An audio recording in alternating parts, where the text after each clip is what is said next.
Welcome to Subramani. A couple of days back, when I was walking along, I met an old, I can't call him a friend. He used to work in a friend's company. Let me put it this way. He's about 35 years of age. And he was driving a brand new Honda City, which cost him about 15 lakhs on the road. And to me, that was a huge budget. I mean, my formula is very simple.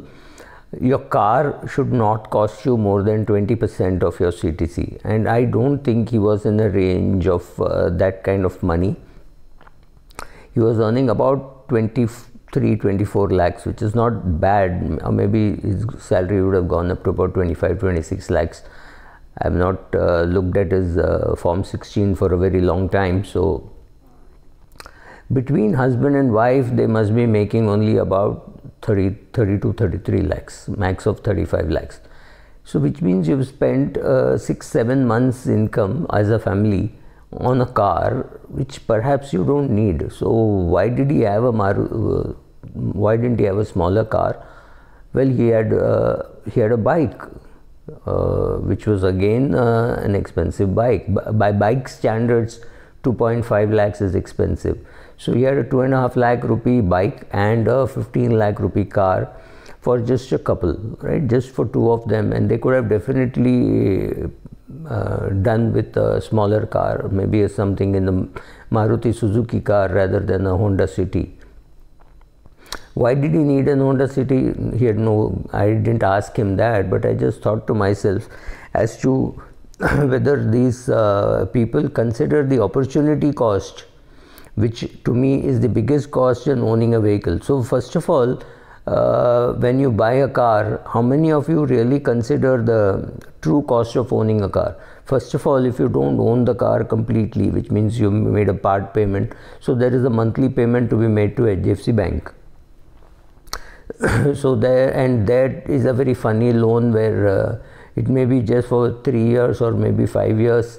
This guy had a 5-year loan, so you cannot even pay off, and you will pay early termination charges.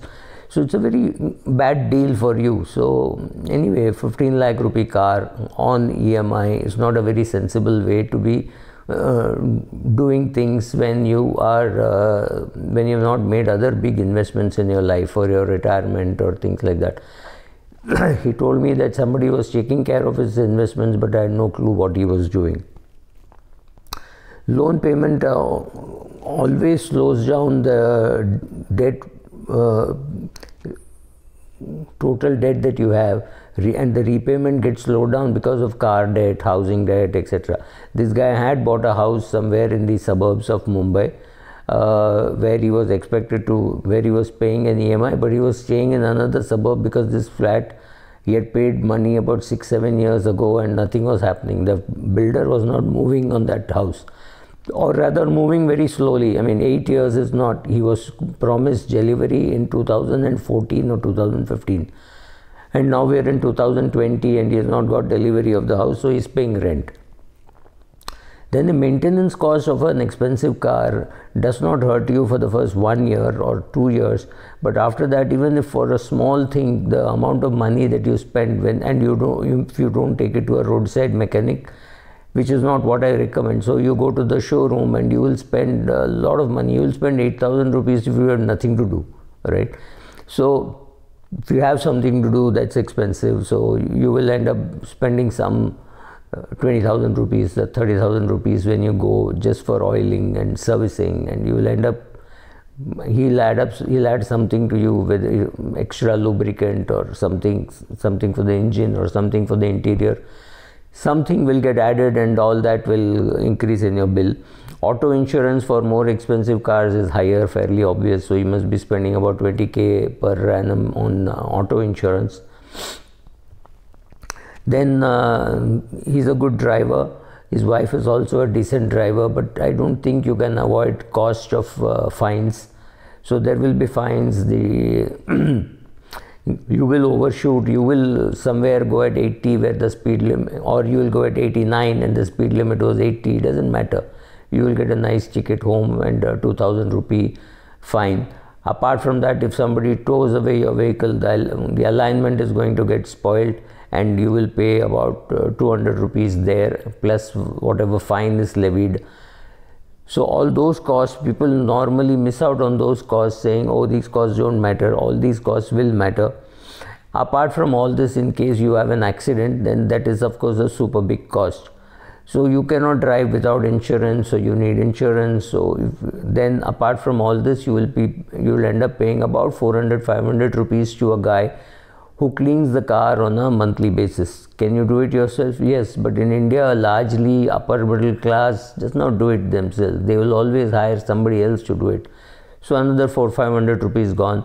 If you don't own a garage where you live, then you will have to pay annually about 8,000-9,000 rupees on the parking charges in your building society.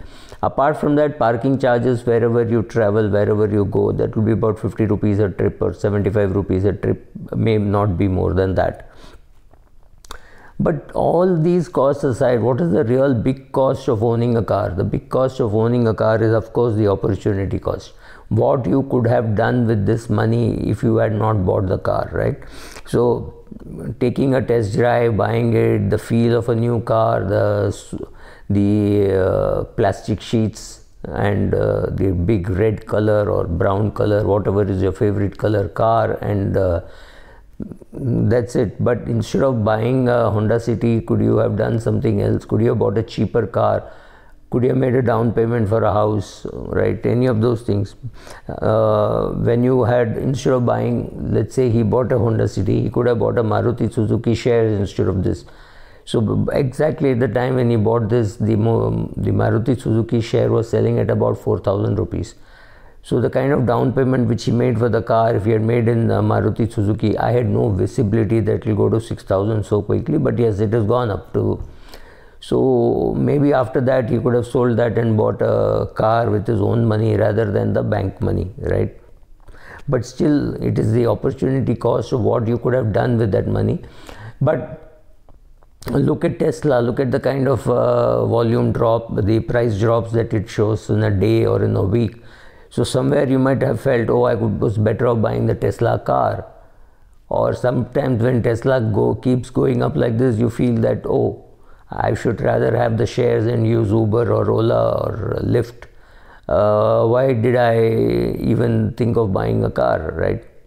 So these are all the things to be considered before you buy a car, not after you buy. And always calculate the opportunity cost on anything significant. Anything significant, if you did not buy, suppose you did not buy this 15 lakh rupee car, would you have bought shares in the month of March or April, or would you have panicked and removed more money from equities, right? So the question is, what is the opportunity cost? How would have you used it? All these things are important when you are making a commitment, a big one like a car, especially on borrowed money, and especially at a price much beyond what I think he can afford. Thank you.